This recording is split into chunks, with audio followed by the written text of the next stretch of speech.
How do I intro this again? All right, welcome to Yeah, I Make Games, the number one game development podcast by game developers who actually make and release games. We're all really good at this.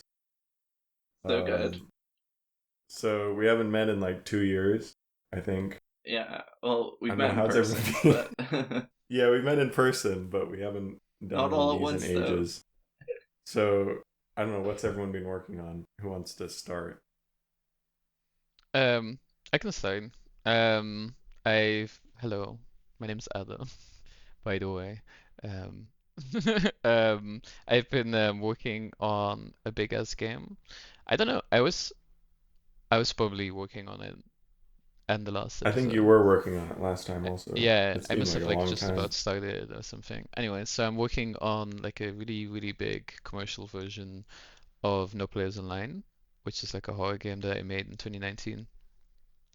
And now I'm making it into a big thing. It's almost done. And it's coming out in November. So there you go. Yeah. What about you, Cool. Hogan? Hey, well, first off, I'm going by Hyphinett online now, so hi, I'm Hyphinett. I used to go by Brogon. Lately, let's see, I had games that get put on hold that I was doing freelance work on, and what else? What else did I do since 2 years ago? I released a bunch of small games, and a bunch of my Godot projects started taking up shape. And now I actually have one up on Steam that you can wishlist if you want, called Marvelous Worlds. Um, what else have I been up to? Yeah, as I said, I released a bunch of small games, like bitsy games and stuff. Um, Actually, there's a new cool like small game tool that came out since we recorded last called Downpour, which I used to make a game from the flight manual on Boeing 737 Ryanair flight. Um, and so I made a game using all of the images from that as like a Oh, found that's narrative cool. piece about the guy in the panels. um, what else have I done? Yeah, and lately I made some bitsy games and mostly just freelancing and working on larger scale projects. Cool. Let's go. Oh yeah, we did a downpour game, I think, at Amaze, right? Yeah, we did. Um, Me and Miz tried to make a downpour game at like a workshop at a maze, and Oh, then we cool. wanted to work together, but then we had like immediately a conflict. Creative conflicts, yeah. I was So like, no, we we're gonna do it like this. And he was like, no, it's gotta be consistent style with everything else. I'm like, no, it should be unique. yeah. Also, if you don't know what downpour is, it's like a small mobile game creation tool. Very simple. You just put pictures and you can like draw boxes and make the pictures connect to each other. Like a basic, very simple choose your own adventure kind of thing. Yeah, so what have you been working on, Ms.? Let's see. I did a bunch of stuff in the past 2 years. So last year I did like a small horror game called Voyager 19. It was inspired by watching the Voyager documentaries, and then I kind of turned into like an Iron Lung style game. Put out a new updated version of my old FPS course, and then I made and released Endoparasitic 2, which was I guess the biggest thing I did. And then I got married at the beginning of this year, and then now I'm working on something new, which I'm excited about, and hopefully I'll be able to put out a video on it soon. It's been like 10 months since I put out a video, I think. Let's go. Well, it's been 10 months Wow. since you made a video. Damn. Yeah, I think so. Slacking off. Too busy making video games. Yeah, too busy. No, that's the goal. What's the point of being a game developer if you don't produce a YouTube video every week? Yeah, Exactly. I've never understood those like the game developers who get a big following, they get successful, and then they just stop making games and focus on that. Whatever, I don't know, the being a Yeah. YouTuber or streamer thing. I'm like, do you actually like making games? Like, what was the point of all that? If like, I Yeah. feel like I mean, if you think about it, if like your whole thing is making YouTube videos about making games, then just like literally looking at the output, you're mostly a YouTuber than a Yeah. game developer, even to yeah, begin with. So Oh, good. Like, good for them that they're exploring game development. yeah, But yeah, a lot of the time those sorts of channels don't have as much advice to offer as people who make a video once every so often Yeah. about their like in development project that's aimed at being released on Steam and everything. Mm, Yeah. Yeah. yeah. Some people, I feel bad for the people who get stuck making a game for like 5 or 6 years though, and they never, like, I don't know. I'm Yeah, like, I think you just need to release it and make something else at yeah, this Yeah, point. I feel Like, like especially if you do like a YouTube channel or something, I feel like so often, you kind of want it to be episodic or something, or yeah. like you wanted to follow up on the previous thing, so then you kind of just keep working on your game. But I think that's also like totally a vibe if that's what you want to do. I think. Oh I yeah. think. Yeah. Because I think for a lot of people, there's people that like finishing games, and I think there's also just people that like just working on a thing forever. yeah, that's true. And Yeah, I don't think necessarily with the goal of really like, even putting it yeah. out or something. Mm-hmm. And then I think like tying that up with doing a YouTube channel is kind of perfect because you have something that you're putting out at least while you're like working on the thing. Oh, Um, Mm-hmm. 100%. I just think there's Yeah. a lot of like self mythologization and community mythologization that can happen around those longer term projects. Like there's so mm, much auteur theory stuff attached to like this indie developer made a game on his own for 8 years, Oh that yeah, sort of yeah. yeah, thing. yeah, I Um, can't stand working on anything longer than like 6 months, so I'm like, I can't imagine doing years and years. I'm like, I would go crazy. yeah, I It's like too much. work on multiple longer than 6 month personal projects. Like last year, I did a 6 month development like push on one of my projects. But like after that 6 months, I really, really had to step away and focus on a different project, and it took me a few Mm-hmm. months to realize that I was just wasting my time trying to keep working on that one. yeah, Mm-hmm. yeah, yeah, true. But like both those games that like the one I was working on and the one I moved to work on will come out. So Mm, Mm. Yeah. I think with me, it was like when I get stuck on something longer, I recognize at some point, I recognize I'm like, wow, I'm really sick of working on this. Like, yeah, I'm just going to figure out how to make it end, how to like, okay, what do I need to do to fair. finish it just for it to be done? And then I'll just do that quickly and get it done. I don't care if it's like not as good as it could be, or it's just a mediocre game. At least I'm done and I can just be done with it at mm. that Done is point. better than perfect and never released. Yeah. Yeah, Yeah. 100%. Yeah, I'm so excited to be done with this game. I mean, at least it has like a tight deadline or something. Um, That's Hmm. you've announced that, right? mm? Because that's like no players online too, right? Yeah, yeah, Or yeah, yeah, yeah. I mean, it's been announced for like a year, more than a year at yeah, this point. yeah. So, No, I just wanted to check that was what you were talking about. yeah, of course. Yeah, yeah, yeah. No, I get it. It's been 2 years. Um, but yeah, I don't know. It's just good, but because at least, when I started making this game, like it was very clear what the deadline was going to be because it was tied to the funding that we got for it. So it was very Yeah, clear, Hmm. like it's gonna take as long as the funding is, kind of. And it was never going to be longer than that, not even shorter than that as well. So um, at least that was like clear. So it's not like I'm stuck on the game. It's just like the game is just the size. That's just what it was always going to be. Um, Hmm. but yeah, I don't know. I'm still kind of happy to be done with it soon, and then yeah, I don't think I'll commit to like a 2-year project again for yeah. probably a long time, maybe forever, actually. I think like especially for small teams, 2 or 3 years should be like where you cut off. Um, Yeah, Yeah. yeah, Yeah. I actually yeah. forgot to mention one of the projects I worked on in the last couple of years, but I'm pretty sure that was like a 2 year or maybe 3 year, with the first year being like one or two developers development cycle. That was Axes, AXYZ. It's a like a 3D puzzle game inspired by a PlayStation 1 game called Cooler World. Um, and I got to do a bunch of like visuals on it, and I got to make a song for the OST. Um, so yeah, uh, like I don't know, and that game's like out and doing well enough that I think the studio's probably going to make some more stuff.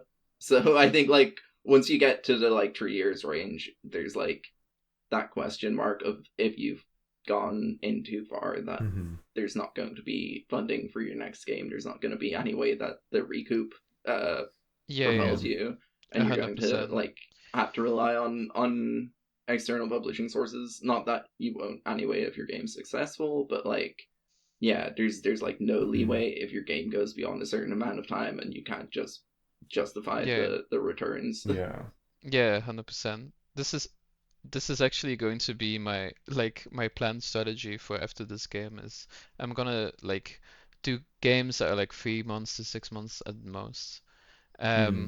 Because I'm kind of thinking that the amount of money I need to live for 3 months is not that much. Yeah, Um, Mm-hmm. so and I feel like at this point I could probably make something that is at least a little bit commercially viable in 3 months. And then if I put it out on Steam, it would only have to sell like a Mm-hmm. couple thousand copies for it to make back its investment. yeah. Um, Mm-hmm. Especially if you have like a tool chain you've been building up and you can reuse. That makes it so much easier to make short development cycle projects.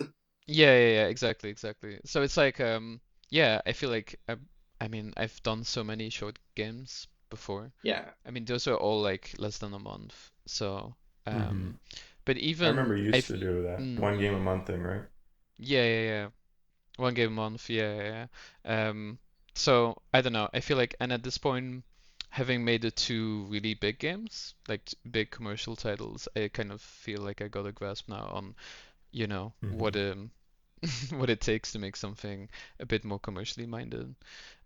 And so Yeah. I want to kind of find like a sweet spot in between the two where it's bigger than like a game a month thing, but still Mm-hmm. like something that has some, commercial yeah, uh, possibility. And I think, yeah, I'm feeling pretty confident. I think it'll also be cool because if it only needs to make like a couple thousand sales, then yeah, like Yeah. I'm still pretty free to do what I want, kind of, because I think it would be pretty pretty easy Mm-hmm. to hit that number of sales. I don't know. yeah. I don't want to sound cocky, but Yeah. Soft Pop has been able to sustain themselves on like dev cycles of that kind of period. Like obviously Mhm. there's Yeah. like the fact that they have a bunch of different people working on different projects, but they Yeah, also have yeah, to support all of those people. So like the return on short projects like probably yeah. works out.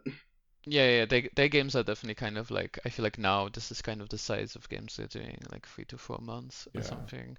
Some of them Yeah, are doing much longer stuff. I feel like they've really stepped away from like a very like concise model that they used to.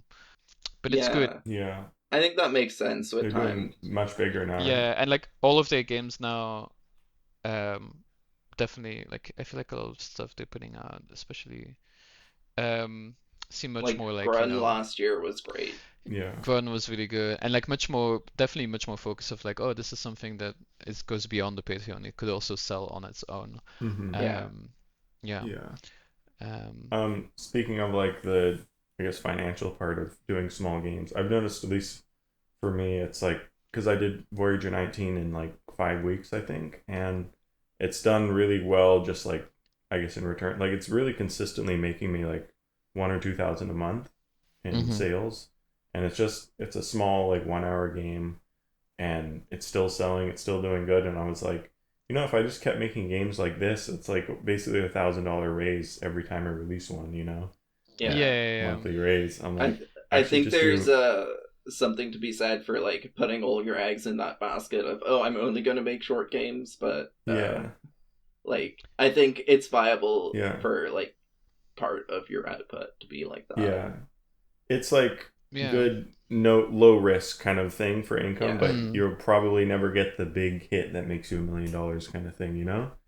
But Hmm. But not it's fun, not and yeah, necessarily though. I don't think that's But who wants a necessarily. million dollars when you can like have enough food to buy or have enough money yeah, to buy food and like support yeah, yourself Yeah. and support people you like? yeah, Like my biggest issue like is not having like is the feeling of seeing people I've supported for years release a game and not being able to support it. So if I could get to the yeah. stage where I can just like buy all of my friends' games, I would love that. Mm, Yeah, for sure. Um, I think it's like for me, I definitely want to actually do the thing that you said, where I actually put all of my eggs into the basket of making small games. That's fair. mm, Well, like as I say, like you've already put out to, or as you say, you've put out to larger games. Like Yeah, my point was more about like making just small games in isolation. It can work, and it can work really well for people, but if you don't know what your like mm, experience would be on a larger project, it's hard to justify. But I think you probably have yeah, that exactly. experience.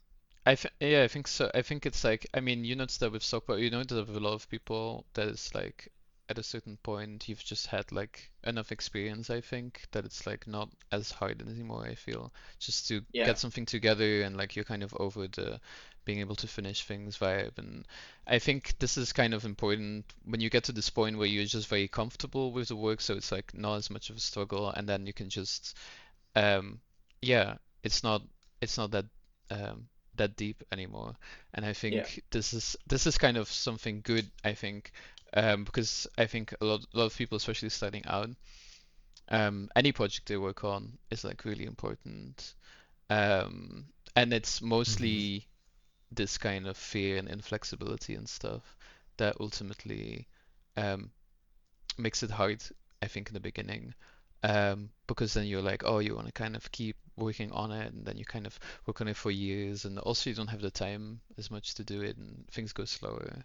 But I feel like at this point, Mm-hmm. I've made like enough games that it's like mm, I feel like just making a game in 3 months would be fine for me.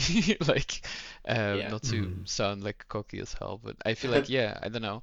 I just think it's also, I feel like also just like people are kind of ready for smaller things. So yeah. many games that do really well Yeah, now yeah, are made in really short times. Like yeah. Peak was Um, made in a month, and like Voyage 19 What? is made in Damn. 5 weeks, Yeah. and I think Click Holding was also made in like a couple of months, and like so yeah. many, yeah, so many projects are made in like much So shorter time. you had a question related to this topic. Yeah, Adam, right? Your discussion topic. Oh yeah, the question that I was going to ask actually was like what are some of the ways that you've seen people kind of live off of games? That's not put a 4-year game on Steam.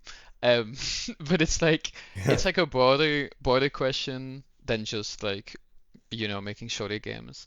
I think Yeah, it's more like the more developers that I meet and the more people that I meet in the industry, the more that I'm seeing that there's a lot of people that like, live off of work in this industry that's not necessarily doing this one model of like let's work for on a game for 4 years and put it on Steam. I mean, there's smaller games, but there's also just like other type of work, Mm-hmm. like freelance yeah. work, like you said as well. There's like commission work as well. There's like so much things that you Mm-hmm. can do. I was going to talk about that because like I've been ramping up my freelance work lately. And yeah, my goal for the last few years is to be get has been getting to a point where I have like consistent enough freelance work that I can just like work part time on freelance and get time for my projects like 1 or 2 days a week. Uh, and that's starting to shape up to like work out well. Uh, and just like Mm-hmm. I think like if I can keep getting work at the pace I'm getting it, I'll still be able to launch my own games, but I won't have to rely on like I'll be relying on other people's publishers for my funding, not having to deal with a Mm-hmm. publisher myself, which is uh, Yeah.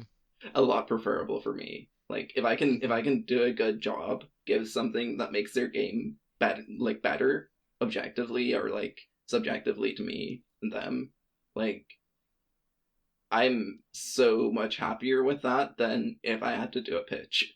Mm-hmm. And I Yeah. still get money out of it and I still have like money to support myself.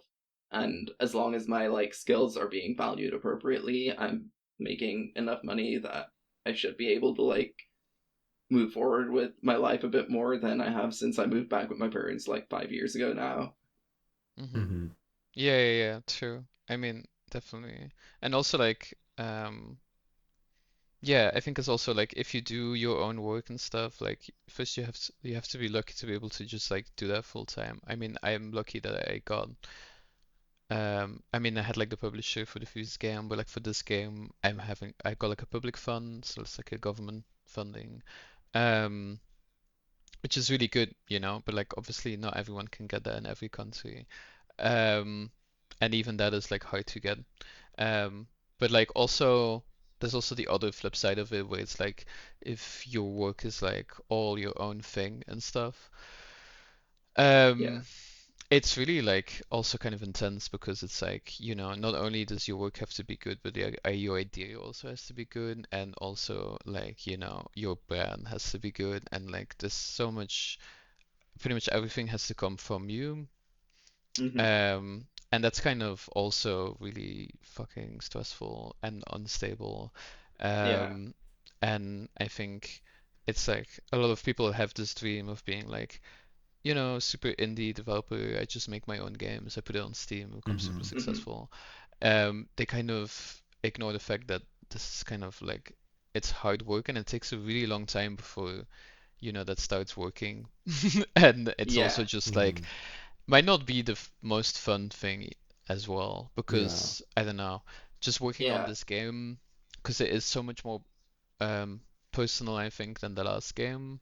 It's much more uh, like more like my vision type thing. Yeah.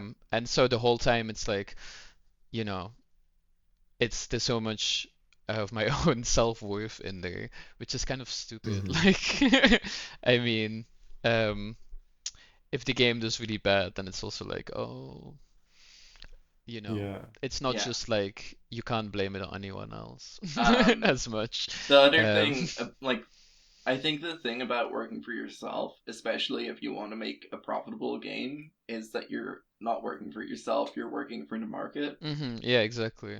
100%. Especially if you haven't published a game before, you have to make something that appeals to the market in some way, and you're going to hmm um some people might not mind it, but like personally, when I started like researching marketing and like how to make my game more marketable and stuff, all of the Mm. joy was just sucked out of the process. Mm. Yeah, and I think for me at least, like the whole marketing thing, I mean, the way it's worked out for me, I think it's just because I've made a lot of things. So I've had a lot of time to build like a more kind of a Mm-hmm. presence online, just based on Yeah. my work purely. Because my marketing was always quite minimal or something. I just made some tweets or something, and um, but it's like that is also kind of like it takes such a long time. Um, Mm-hmm. and you just have to make a lot of things. And I think a lot of people don't realize that when they get into it, that it's not about like doing good marketing, but it's like, you Mm-hmm. know, you have to have a lot of things to market first. Yeah. Um, The Yeah. and you build an audience through stuff that you've made and stuff. It's like Yeah. at yeah. this point I've got like a pretty big audience. I think like if I put out a small game on itch or something, it will have like a relatively large amount of downloads just purely because I've put out a lot of stuff on itch and people recognize my work. Yeah. Um, and small things like that. That's also like marketing, even though I didn't do a Facebook ad or I didn't do a tweet or Yeah. something. No, Um, like Mm-hmm. every small game you make draws new eyes to your work, and some of those eyes yeah, will like stay on you and see the future projects you produce. exactly. Yeah, Yeah. yeah. Yeah. And I think it's like this is, I mean, that's worked like for me for sure, but it's like I think a lot of people don't don't have the patience for that. I think they get into Yeah. games, they put so much work into their Mm-hmm. first thing and then they want it to be successful, but then like not Mm-hmm. realizing that maybe you have to have made it like 30 other games first just to have a This chance. Yeah, this kind Yeah. of comes back to the stuff we were talking about with YouTube earlier, where like I don't know, I'm sure you've seen them. I've certainly seen like 1,000 videos where people are just like going straight forward with the I'm making my dream game. I've never made Yeah. a game before, and Mm. this is the only game I've ever wanted to make. And it's like Mm-hmm. maybe you should make something you are less interested in Yeah, and yeah, make it yeah. smaller and make it faster and like learn some stuff before you try and do the thing that you're putting all of this weight on. 100%, yeah. Because also like the mental like I don't know. I feel like the the mental weight of being like the first thing I make is gonna be the dream game, and it's like you're so Yeah, passionate yeah, about it. It's the number one thing you care about, and then you pour 4 years of your life into this thing, and then you put it out, and then it yeah. doesn't do well, probably because no 30 one knows sales, that 30 who you are. reviews. Yeah. Yeah. And then and then this is like such a like you I think you experience like ego death or something like um and Yeah, but I get what you you see mean. it's yeah but you see it so much, and I think there's a lot of resentment that then people have because this is kind of a like a weird fucked up idea that's spread around the industry that this is somehow possible. But my contention has always been that it just doesn't exist. I've yet to find like an actual case of this happening. Maybe the Stardew Value guy, but I haven't really done the research on this guy. But like pretty much every successful indie game that has come out, where it seems like it's the first game they made, they spent 4 years and their game's super successful. They've made so much stuff before that, and they already had an audience, and people just Yeah. always don't realize that. Hmm. Yeah, Um, it's like even Toby Fox with yeah. Undertale and like having all of that like momentum from that webcomic Um, Homestuck. That's Oh, what it's Homestuck. called. Yeah, Homestuck, yeah, yeah. yeah. Exactly. And like even if like I think because relatively that like the fame Toby Fox got after Undertale versus the fame he had before then, it's like so much bigger. And then I think that's why people think that this was like a nobody, but he Yeah. was not a nobody. It's just like a niche that you don't know about. Um, Yeah, Yeah. yeah. and I think that's why people get confused. And Hmm. then think that you can just start from no niche at all or nothing and just suddenly become Hmm. like super successful. I would even argue that the Bellator guy, like, I don't know much about the Bellator development. I read like the devlog or Hmm. something. At least he clearly made a lot of games before it. I don't think Yeah. he published any Ah. of the games before it, but he clearly made a lot of games before it. So that Well, also I counts. Ah. Like, I think he he's. was working in like entertainment applications where he was working on like betting stuff Mm, for another company, and he channeled a lot of that experience Oh, into the yeah, yeah. design of that makes Balatro, if I remember sense. correctly. I remember mostly from reading his devlog that he said that he made a lot of games just for his Yeah. friends before them. Um, Oh, there's and probably that too. yeah, and like this is also the thing. It's like part of it is like, yo, you put out games, you build like a Hmm. some audience or something, but it's also just like the skill that you Yeah. built Hmm. over having made a lot of games. Um, yeah, and I think. I don't know. I feel like maybe this is just projecting, but I feel like when I talk to a lot of people that have made success for their games and stuff, um, when they make a project, it doesn't seem like they care that much. Yeah. It doesn't Hmm. seem like they think it's their dream game. I Yeah. yeah, Yeah. I'm a proponent of being like only making projects that you'd be happy to drop. Yeah, maybe. I don't know. I Hmm. don't know if that's also true, but yeah, something like Yeah, that. definitely don't get too attached. I don't know, like if you're as an artist not willing to admit when you're losing the battle against expressing an idea, like Mm. is like I don't know, it is losing that fight such a bad thing? If it means you get to go on and explore new things. That's true, but then you can also fall into a trap of just abandoning whatever you make all the Oh yeah. time. I'm also a big proponent of like coming back to old projects and working on them again, and that's Hmm. something I've been trying to practice more. Mm. Like that's why I'm saying like, oh yeah, the game I worked on for 6 months last year and stopped working on, that's still coming out because I know I'll come back to that one. Oh, I see. Hmm. But like I could still drop that project completely. Like Mm. it wouldn't be the end of my world. I would still have learned so much on it. And like the stuff I Yeah, learned yeah, doing it, I apply it every day on the other project I'm working on. yeah. Hmm. Yeah, I don't know. I think I feel like I've always been very focused on like finishing my games. I feel like I've only really had it like once or twice that I dropped a project. But almost every time I've always like finished it and put it on Stitch. Um, which Yeah. is yeah, which I'm shocked to find out is not that like common. I Hmm. don't know. No, I Um, have like I've had multiple iterations of folders full of like unfinished projects. mm. and I've like due to bad data backup practices, I've lost like so much of that. But Oh like, my God. Yeah, I thought about this a lot. I was talking about this with some other people as well. And like, I think for me, the value that I get from making games is really not in the process that much. So when I don't finish a game, I feel like I don't yeah, get anything out of it personally. Um, no, the Hmm. process has always been like it for me. Like yeah. Mm. since I was like 17, I've been impulsively opening up like Unity when I was like feeling like shit instead of dealing with my Hmm. emotions, to be honest. But I've processed a lot of that now, to be clear. Mm. But like there's still that impulsive like impulse to work on a game, even if it's not a game that I'll ever release. Oh, Like interesting. one of the things I Yeah. do, like in my like free time, quote unquote free time, is I use like a terrain generator, and I just like try and design like a map that I would imagine a game happening in, and then like I've done that 1,000 or not 1,000, but I've done that like at least 20 times, and like loaded the maps into a game engine and walked around, put a grass texture on, and then I've been happy with what I've done, and I've been like, yeah, this was fun.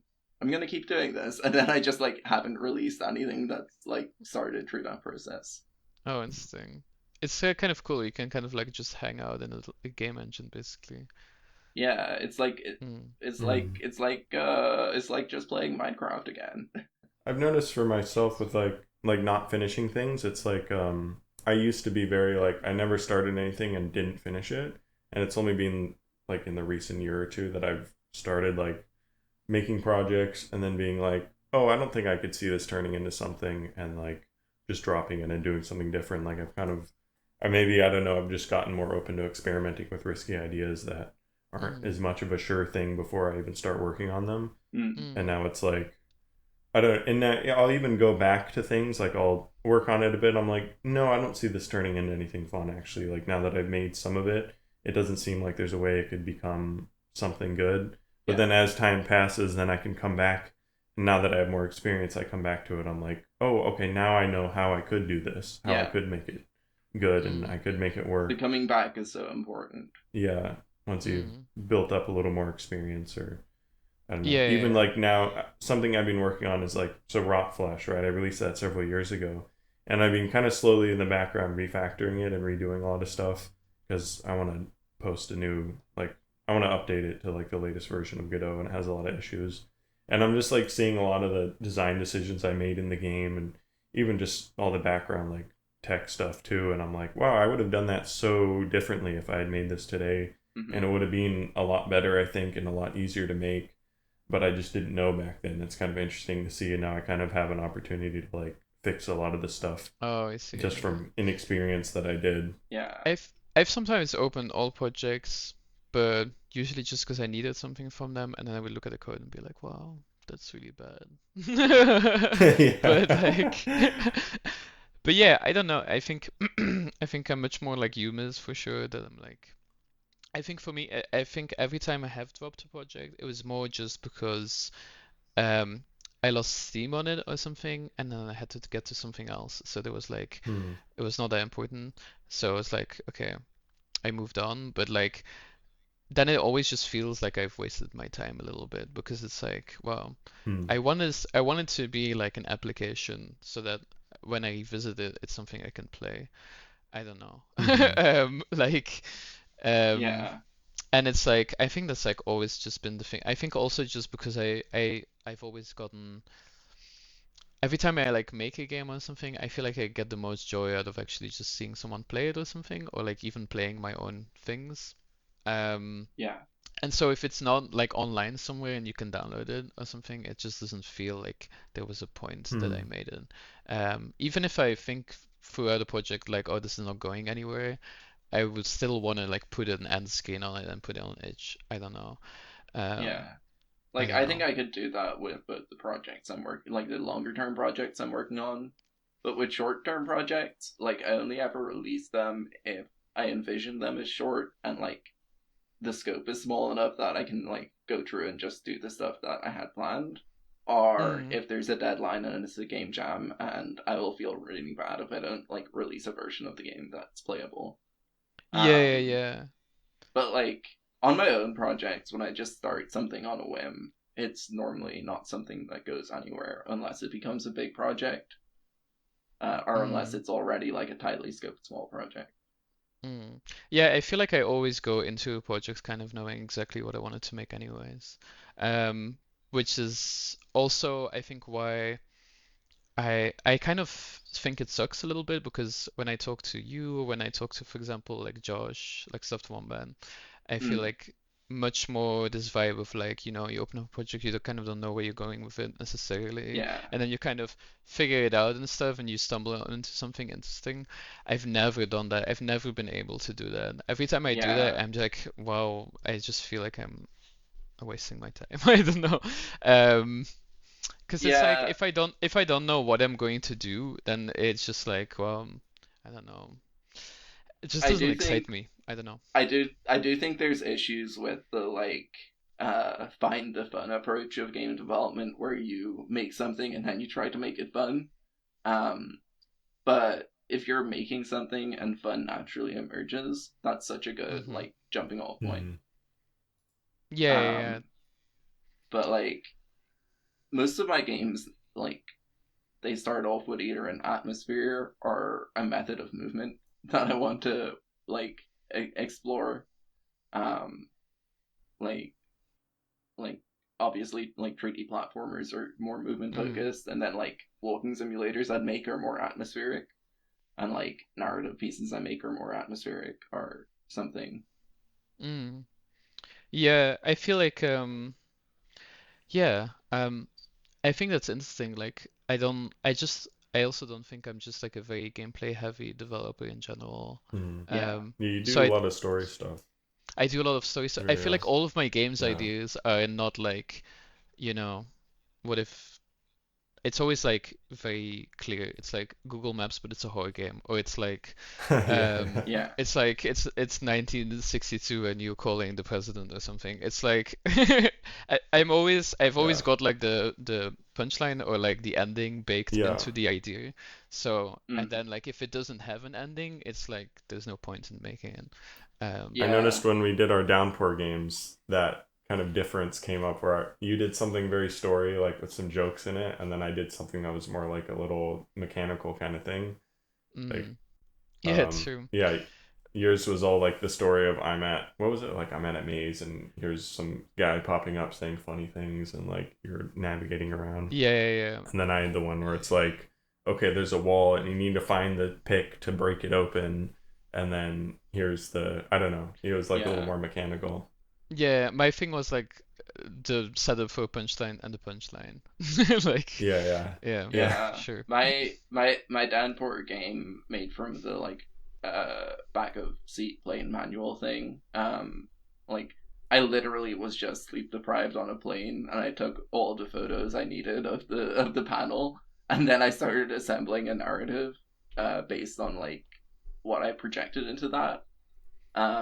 And then like coming to like the end of having nearly used every single image, I came to a point where I was like, I can only see one way the story could go, and it's really cheesy mm, and obvious and annoying. And so I just stopped for a few months, and I came back like later, and Mm, I saw a way to make it like actually much more meaningful and like have a point. And I found the message I was originally trying to like communicate in like whatever my sleep deprived brain had constructed a sort of metaphor for something, and like I took that and I ran with it. mm, So that's like I really like emergent narrative like that, where you start building mm. something and the idea is that the narrative comes together as you work on it. But I've never been a good writer anyway, and it's taken me like a decade of trying to make games with any sort of narrative in them to get to a point where I feel like I can do anything like that. Mm. In any degree of consistency in any tool.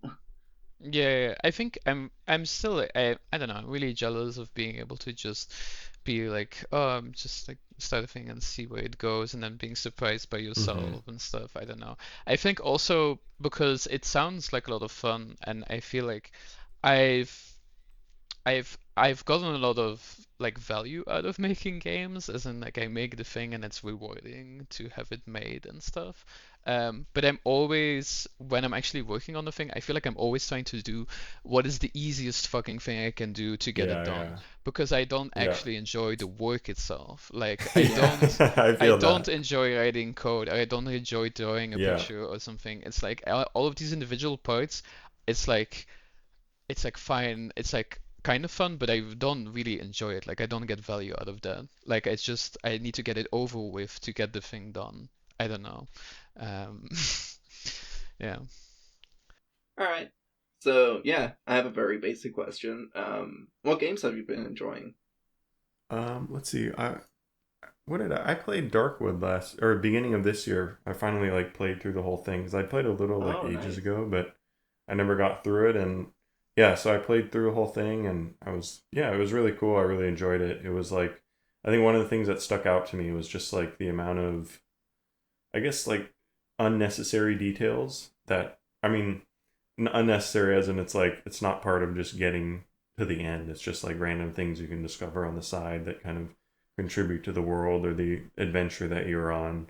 And you kind of go places and oh, there's something to discover over here and there's a little something interesting there and it just yeah, it really adds like a cool feeling to the game. And I was like, I want to do stuff like this, like just having these little extra things around that are I don't know, just feel really cool. The Yeah. And dream yeah, is building an interactive world with a bunch of depth to it, but like yeah, that's so much effort. And I think yeah, you've learned yeah. that firsthand yourself with like World Flash and stuff, right? Yeah, yeah, that's it's so much more work. I think that's the kind of thing you want to have like more people with Mm. you to work on the game. That's the sort But of thing where it's a really good yeah, idea to have like a publisher. yeah, yeah. Mm. Besides that, I just played like a couple small like little horror games. There's this one called No Skin that was interesting. It was like a little roguelike kind of creepy game. That was fun. No It's skin. like No Skin. Let's see if I can find it. And then I also played Look Outside. I didn't beat it, but that was another like little RPG kind of thing that's Yeah, I heard good horror things themed. about that one. Yeah, that was it. I think. Oh yeah, we were talking earlier about small games. I've noticed with myself, it's like now that I'm older and have more responsibilities and less time and stuff, it's like I only really want to play a game if it's got like 3 or 4 hour kind of play time or something. Like I don't Yeah. really have Mm. to commit a bunch of time to it. I guess Yeah. Darkwood was pretty long, but it's Which like which is exactly yeah, also why I want to make short games, because it's yeah, like yeah, making this game now, which I think will be like 6 hours long. It's like it's so yeah. depressing to know that like maybe like the things I've Mm-hmm. been working on for the past year is stuff that most people won't see anyways. Because Yeah, people will yeah, play the beginning or watch the yeah, beginning of the YouTube series and that's Th- it. And it's They'll like see it in a stream. It's yeah. yeah, fine. but if you play the whole if you watch the whole stream though, and it's like, do I Mm-hmm. really want to make video games for those people that are obsessed and play an hour for like a game for 10 hours? I don't know. I Yeah. feel like I want to make games also for people that don't have 10 hours to play a video game. Yeah.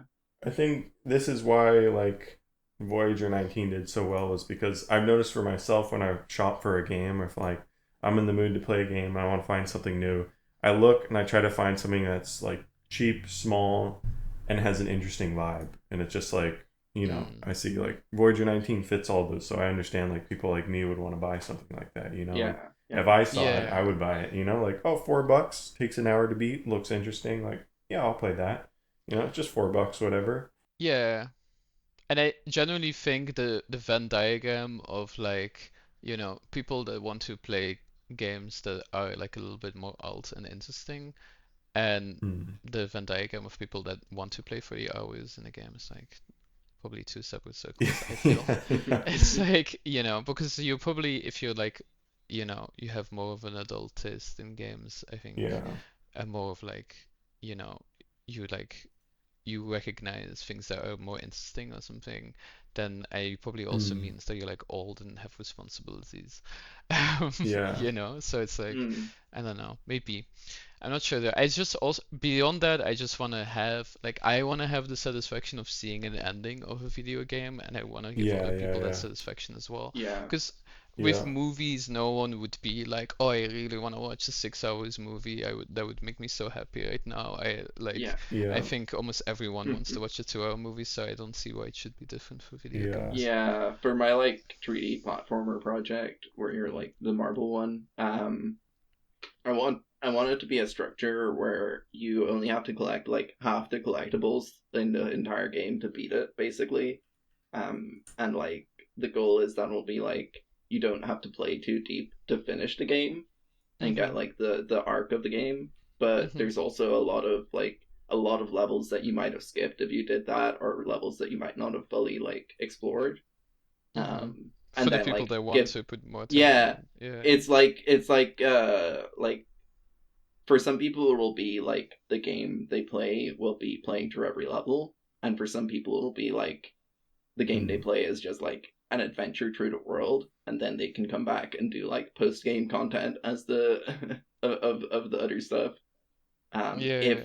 If they had enough time, like fun with the core gameplay loop of the game, like Yeah. there's Yeah. more there for them, but it's not what they're forced to sit through to like get a sense of completion. Mhm. Yeah, and I think also like the whole culture of video games having so much content and stuff historically Mm. comes from just the thing that games that like that people wanted like things that were bigger because like Yeah, every like commercially like blockbuster stuff had to be bigger than the last year to yeah, kind of justify, and I think for a long time there was a big hype about like a game has to every dollar spent is an hour of gameplay at Yeah, least, yeah, yeah. There's also that like Mm. yeah, you have to buy the game and it has to be $60 pretty much. Like you yeah, can only buy Yeah, a game in the store and it's like you only get to buy one every 2 months, so it's like you want to get your money's worth. You want to be able to get a lot of time out of it. my point is that I don't think that culture exists that much anymore, and I no, think it's like we're beyond that. I think like yeah, the Mm-hmm. market is beyond that. People don't care that Yeah. much anymore yeah, about maximizing gameplay time, and especially now if you look at like in general people wanting shorter things.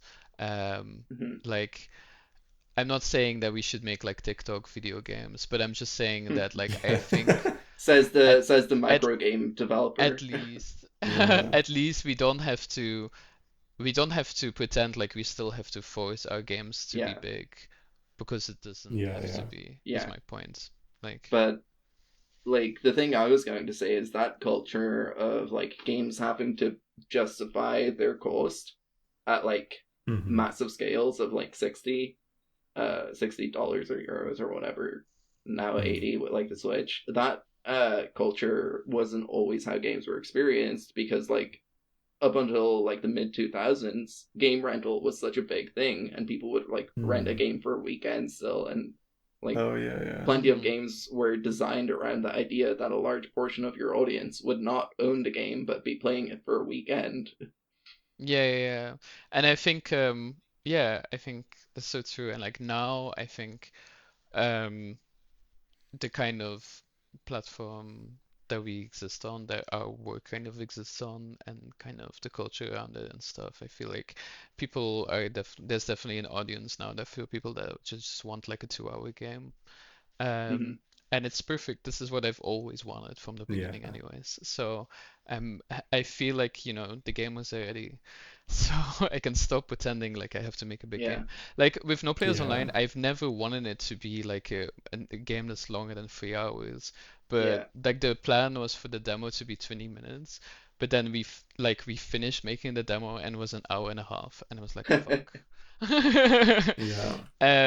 And then we scope down the rest of the game like much more. I mean, it's still a yeah, huge fucking game, but it's like you can't stop yourself from making a huge game if you're spending yeah, like full time 2 years on it. Like it's literally impossible to make it shorter at that point. yeah, yeah, Um, But yeah, and so like for the development of this game, like after I put out the demo and I realized like, wow, this game is gonna be so long. I don't want it to be so long. Yeah. Um, it was great because we could really like reevaluate what we're doing. And it's like let's do something that's way more focused and way shorter. And it's still gonna be 6 hours. But at least, we were just like let's just like take a chiller time working on this thing and like make it a bit more like finely crafted instead of just Yeah. Mm-hmm. because if you kept going at the pace that we were going, this game was gonna be fucking huge. And like Spooker was exactly Yeah. that for like the year and a Yeah. half that we made those first two episodes, like it's like 6 hours, 7 hours or something. Like Yeah. it's so long. And it's like I don't know. So what short games have you been really enjoying, or like games in general? Yeah. So I don't really play much games anymore, so it's kind of a hard question to answer. But I have played Tabletop Simulator with friends, which is great. Oh, what have you been playing on that? Jigsaw puzzles are so fucking Really? good, bro. Like, That sounds like fun, like a bunch of people around a table putting together a jigsaw puzzle for a it's so meeting. good. I love Tabletop Simulator because you have so much like, you have so many ways to play board games online, but they all miss the core experience of a tabletop game where it's the fact that it's imperfect, that like the things Yeah. are kind of Mm-hmm. like physical objects. And I love that in Tabletop Simulator, when I throw a dice, I might accidentally throw it off the table, and then you have to have a discussion whether or not that counts. And like Yeah, this is what there's a actual physicality to it that's and really yeah, yeah, nice. yeah. And this is what for me is what makes like a tabletop experience actually so interesting. It's like you're around other people and you're like moving things around, and like I love that Mm-hmm. Tabletop Simulator has that, and it doesn't restrict you in any way. And it's kind of ridiculous, but it makes it also so much better. It's just even to take it like play it seriously. Yeah. Um, yeah. And I love doing the jigsaw puzzles. It's so fun. Like I do, we do this thing where we like hide the board and then we just get like an image from the internet, and so you don't Mm. really know what you're making as you're making it, and then you kind of Oh, that's together funny. figure out what it is. And I don't know, it's a lot of fun. It's also just nice to be like to grab the piece out of my friend's hand and be like, "You're such an idiot. Obviously, it doesn't go there. It goes here." Yeah, I don't know. That kind of interactability and just like that kind of space where you can hang out is so good. I love Tabletop Simulator. It's honestly I think my top played game on Steam. Like after maybe like Gary's Mod or something. Which really shows that I'm not a gamer, I guess. But I I don't know. think playing a bunch of tabletop sim with your friends makes you as much of a gamer as anyone who plays like tryhards like FPS games or whatever. Yeah, yeah, 100%. Um, yeah. I've I'm noticed good. every time I've opened Discord, I see your status as Tabletop Simulator. Like, man, you're playing a lot. Oh, we Especially in should play and UFO Tabletop 50. Simulator. and It's for so some good. reason it never says Unity 3D in it. Yeah. It always says no players online, I'm sure, because every time I have Steam open, it thinks I'm All playing right. no players Mm. online. I've got like 1,000 hours of no players online now. So. I bet. I remember I was like debugging something in one of my games. I think it was Endoparasitic, and for some reason, every time I would run the project from the editor, it would, I don't know, somehow it would ping Steam, and all my friends would get a notification that I was playing Endoparasitic.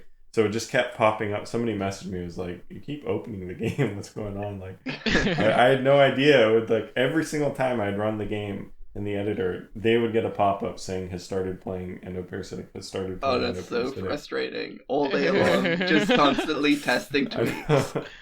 I know. I was like, why is Um, this a thing? yeah, I'd get like the Steam overlay FPS counter in my Unity editor sometimes, and then just like every time Mm, I click on a window, it shows the little FPS counter in the corner.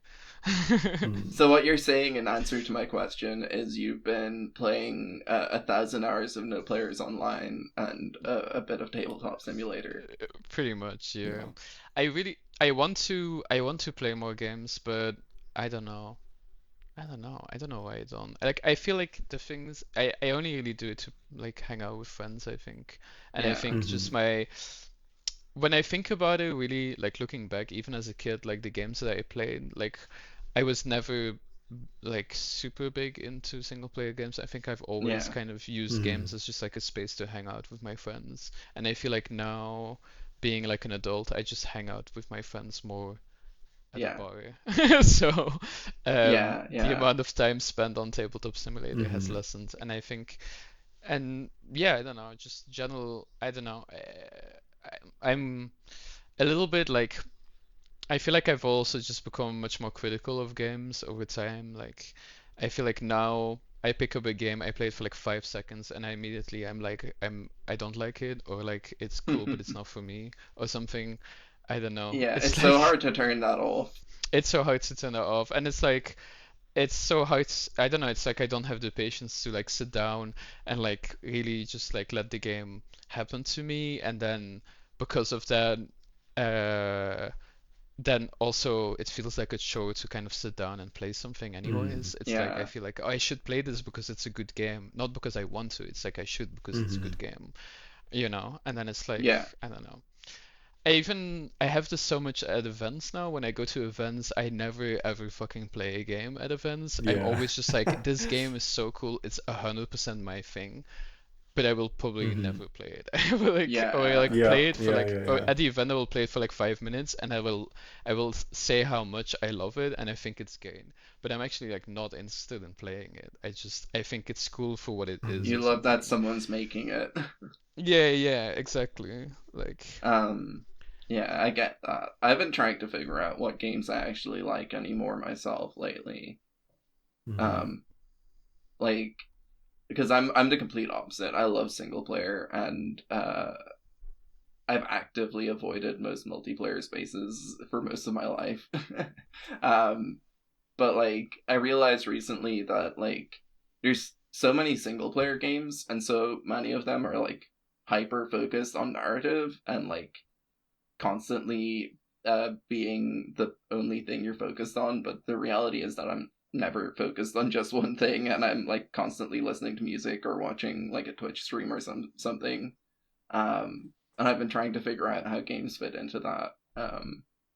And yeah, I think in the end of the day, like my favorite games will always be stuff like that's like an endless sandbox of sorts, like Minecraft or whatever, or is Mm-hmm. like mm, an activity I can do while also paying attention to something else, like a 3D platformer or something.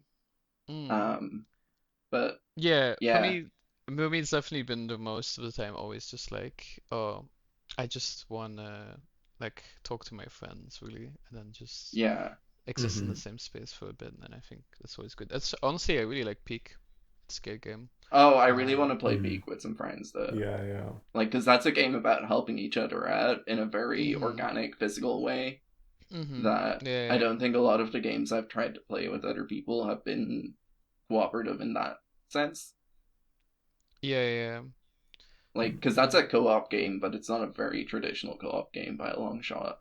Something I've thought about also, we were talking about game lengths before, is that if you're trying to make like a really long game or some kind of endless game or whatever, you're kind of competing with everything else that is really long, like Yeah, Minecraft and Stardew Valley and stuff, mhm, because they're so long, people still play them no matter how yeah, much they played them. yeah. So you're already competing with that. Whereas when you so make the true. small games that are 1 hour or 2 hours, you're not really competing with anything. It's in Hmm. fact it's like the opposite, where it's like somebody makes a really successful 2 hour game, and then you make a similar 2 hour game.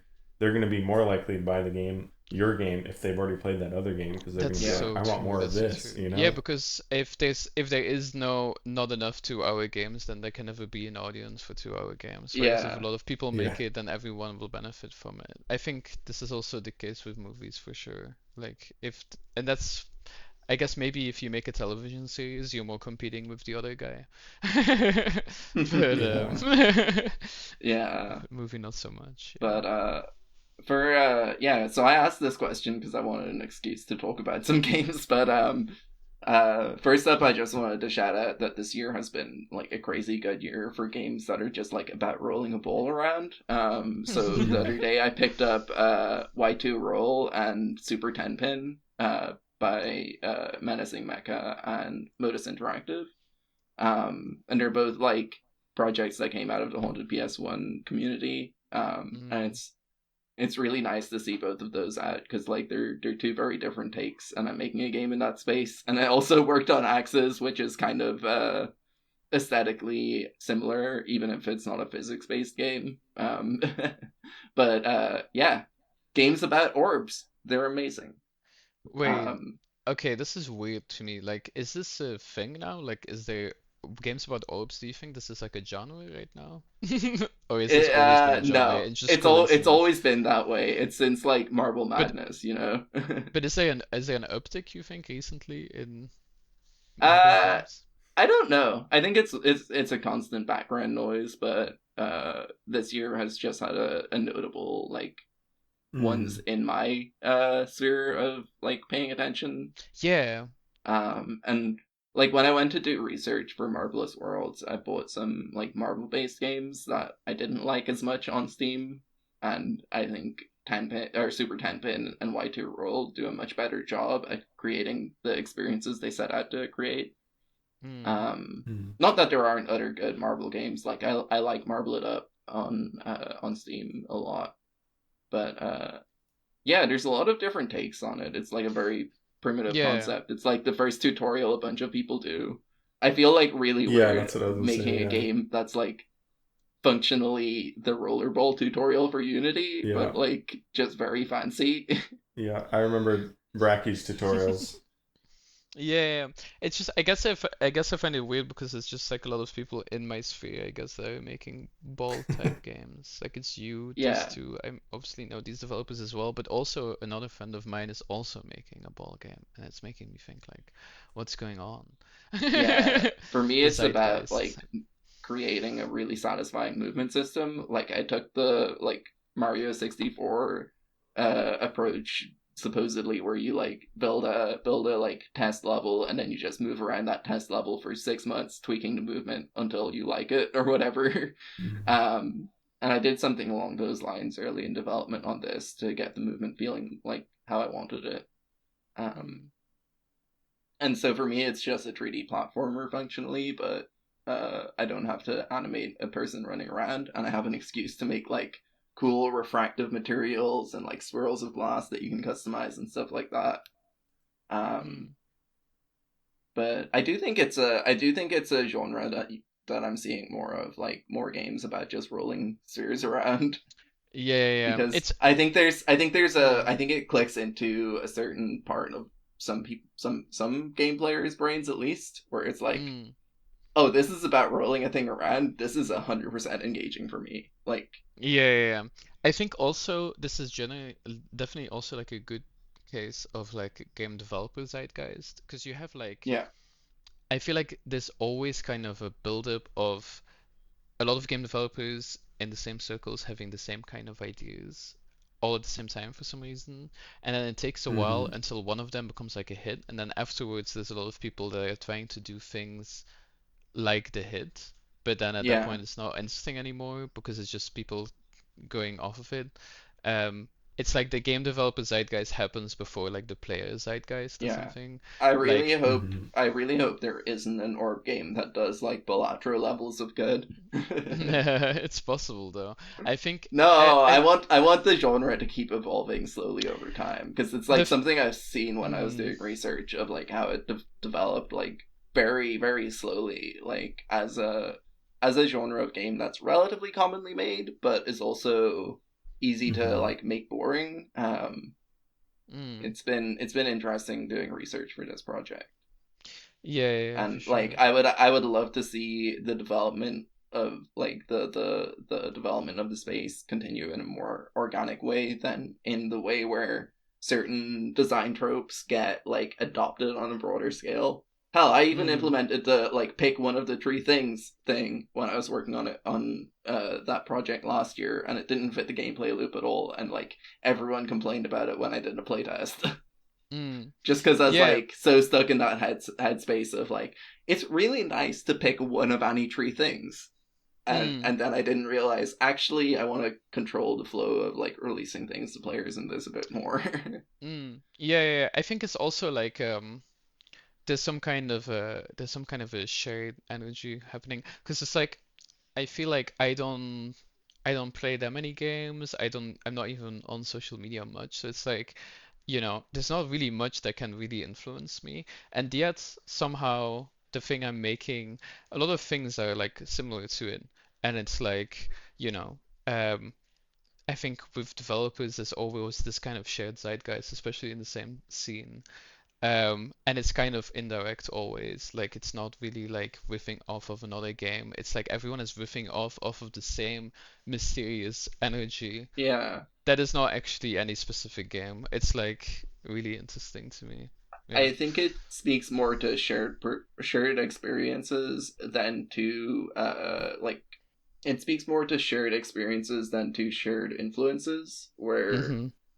like a lot of people who played games in the period where they were likely to go and like engage with, say, the haunted PS1 Mm-hmm. were born at a time when like 3D was new, and one of the first things that a lot of companies did with 3D was make a sphere that could roll around.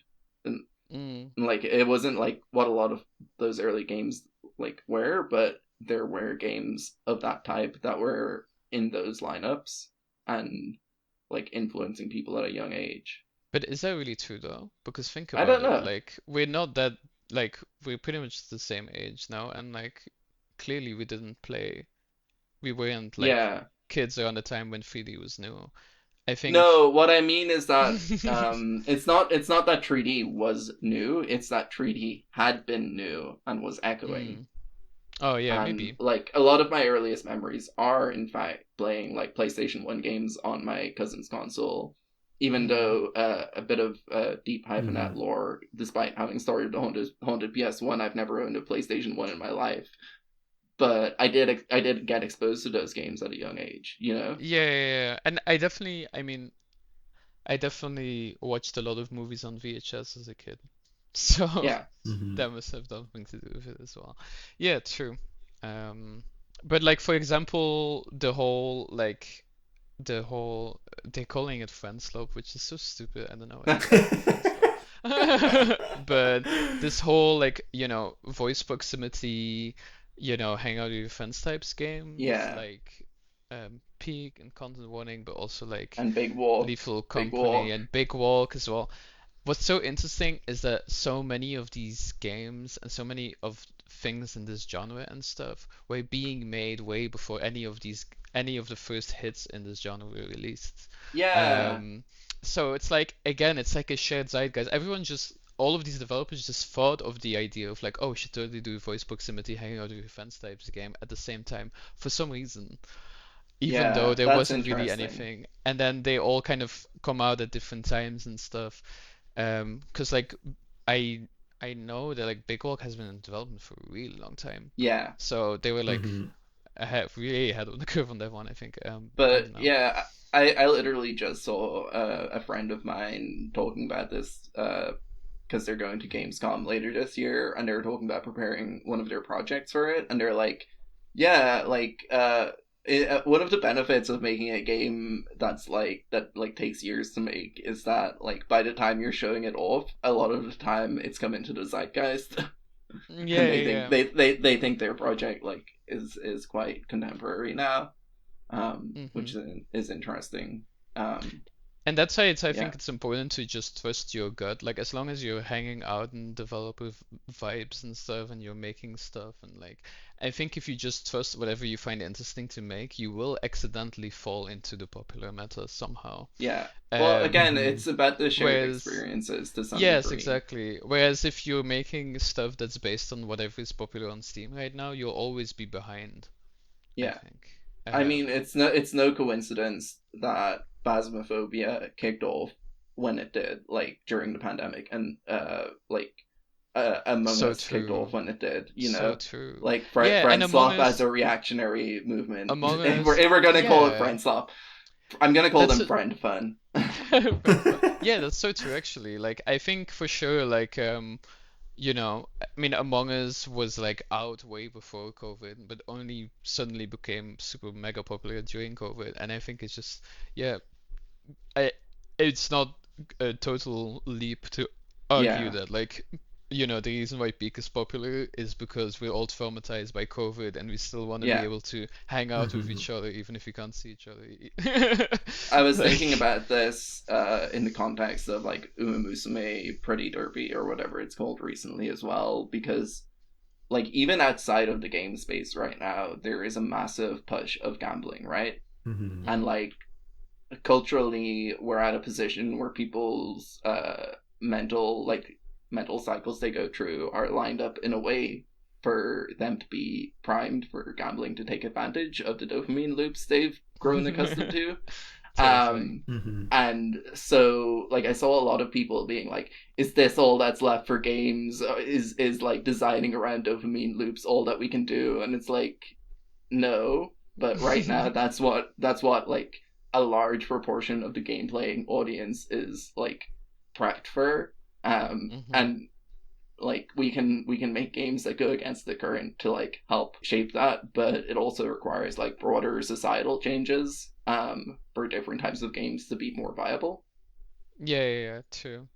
I think also, I mean, this is also the reason why I wanted to ask like this. My original question in the first place was like, um, I feel like now that I'm going much more to events and meeting other developers and stuff and kind of having, more conversations with peers and stuff like that, it just made me realize that the game industry is so much bigger than Mhm. even the internet makes it look. It really is. There's so many people that make it work in this industry, even though they're doing things that like the average person would be like, what the hell? This is so incredibly niche. There's no way that anyone would pay money for this, and yet, Yeah. you know.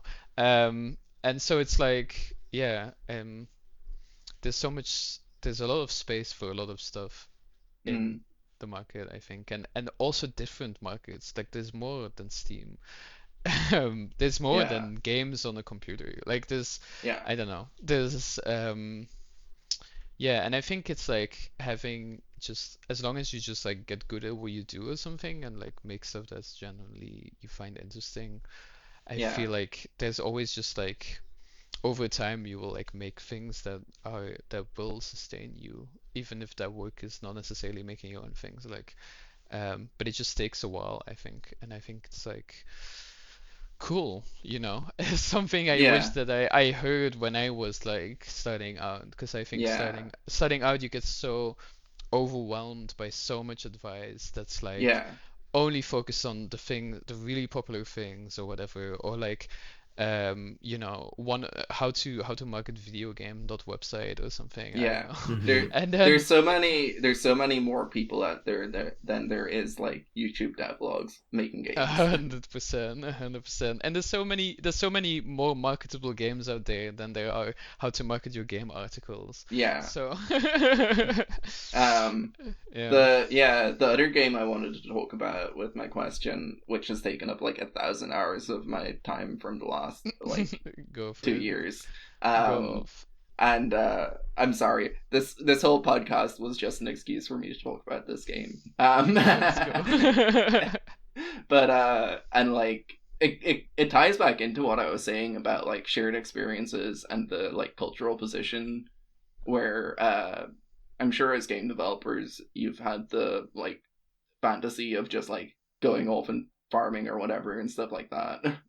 Like there's a reason that Stardew Valley is as big as it is as well. Like people have a desire to reconnect. Um Mhm. and I'll keep this short enough.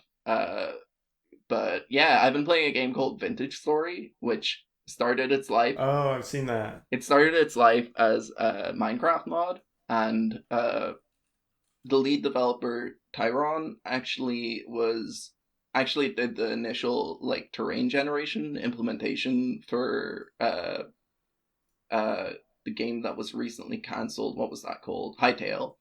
Mm. At Hypixel Studios, and like then he left that studio because he didn't like the direction the game was going, uh, which in retrospect is probably a good choice on his part. Yeah. Yeah. And then he took basically this Minecraft mod he was developing, mostly just like to give features that him and his girlfriend wanted at the time.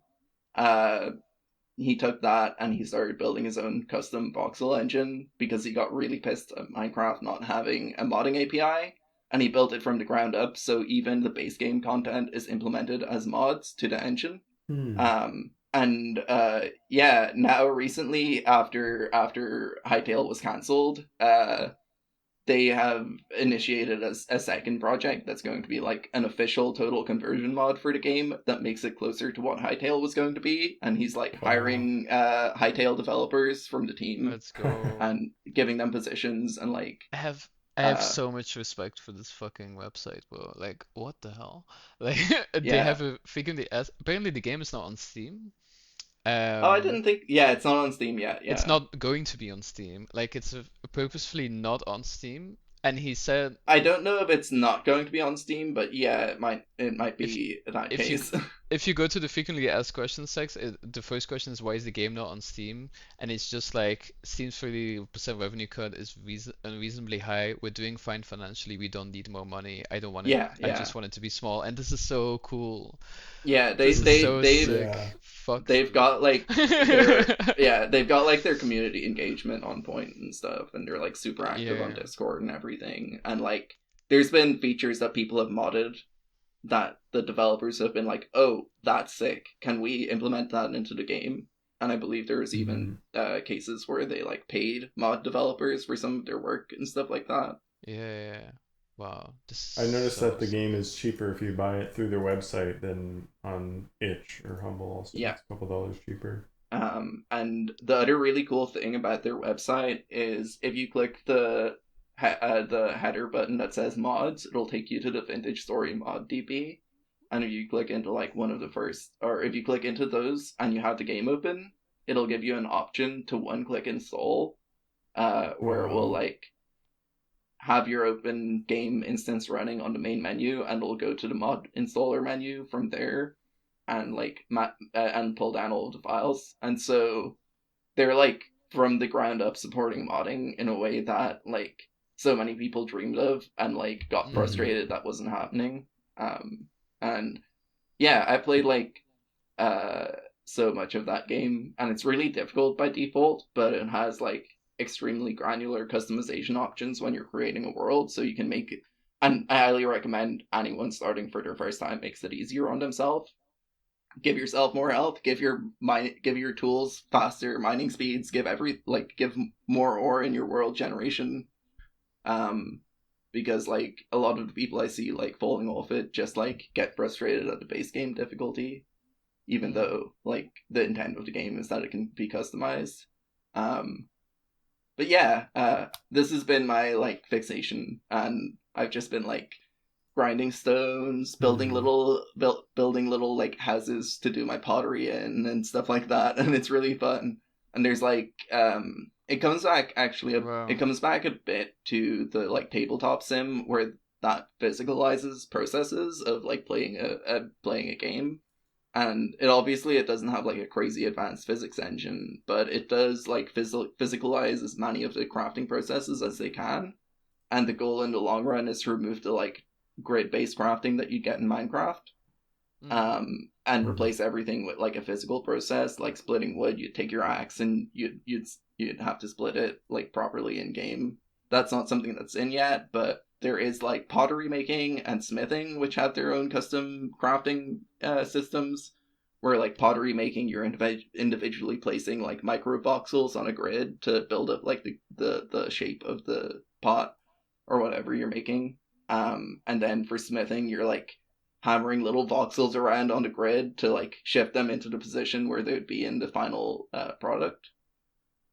And it's just like it's not great for your wrists if you on your like mouse hand sometimes, but like it's just so satisfying to use a pickaxe and to like not just think, oh, in the first 5 minutes of the game I went down into a cave and I found iron or diamonds or whatever, and now I have like one of the best pickaxes in the game. It's like, no, I slaved away for hours, smelted the metal into ingots. I took the ingots, I heated them up in the forge, and then I hammered them into shape. The children yearn for the mines, for real. The children yearn for the mines is so true. This is so and I mean, beyond the game, I'm just obsessed with this fucking website.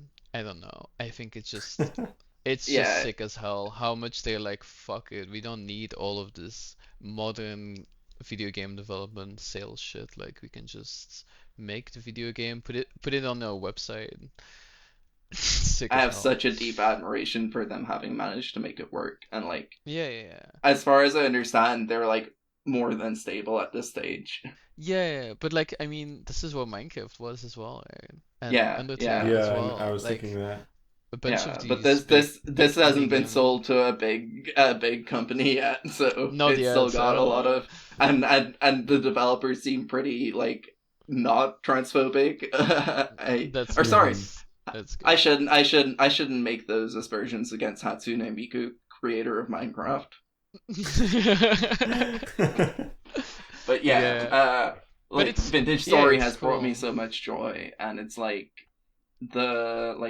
the art in it is a little bit higher fidelity than Minecraft, and it's just like much more naturalistic, much more natural tones of colors, and it just feels like you're actually in like a world. Mm. And there's this feeling I got when I booted up the original release of Oblivion last year and wandered around, which was like the first open world Hmm. game I remember playing. And there's this feeling I was just standing in the middle of a forest with some pretty purple flowers around me and stuff, and like I love how the foliage looks in the original Oblivion release. Um, and I get that same feeling sometimes when I'm just standing in a random bit of nature in Vintage Story. I think that's like really beautiful. Yeah, I'll definitely check this game out.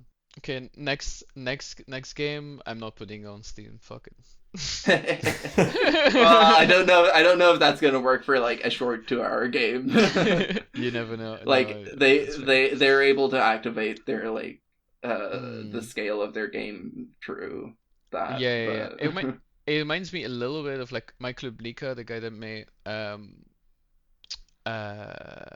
what's it called?